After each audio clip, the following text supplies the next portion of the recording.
All right, this just in. The U.S. Supreme Court has blocked President Biden's plan to cancel $430 billion worth of a student loan debt. Edward Lawrence joins us again on this. Edward, it was a 6-3 vote along, party lines, you could say, or ideological lines. And what is the main argument? Have you been able to find that out? Yeah, we've been looking through this. The courts. I do want to mention one thing that's very interesting from the White House here. If you remember, the White House started, May 11th? They started back earlier this year in collecting applications to have debt wiped out. And the department has preemptively approved some 16 million applications for relief already. And that just sort of goes away.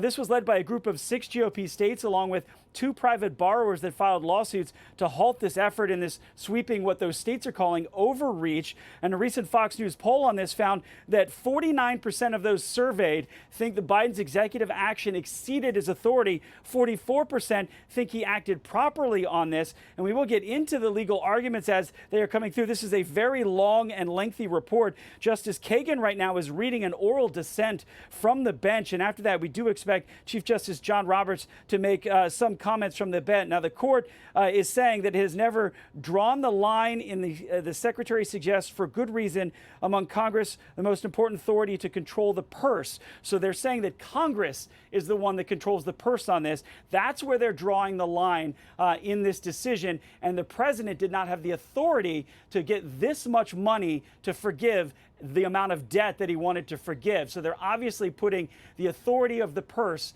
on Congress and recognizing that authority going forward, which could have some implications for other cases going forward. As you talk about the president, with the things that he wants to do and the things he wants to spend money on, like climate change, that could have implications going forward. But the court clearly ruling that the purse, the power of the purse, lands with Congress. Back to you.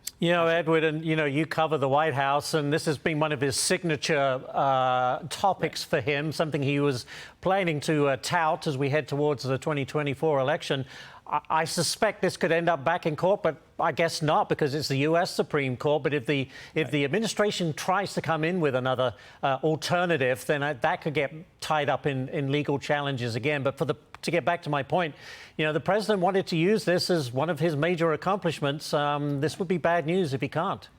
Yeah, and he still, in his campaign, can say, hey, look what I tried to do. Yeah. It was those guys that pushed back against it. So he can try and make this still a political issue, saying that he tried to do it. We do hear grumblings within the White House. They are trying to work on ways to maybe come around and figure out how to still relieve some student loan debt, to say that he fulfilled that part of the promise. They are looking at this decision, seeing where that can bubble or emulate from at the White House right now. Edward, thank you so much. Great stuff covering this.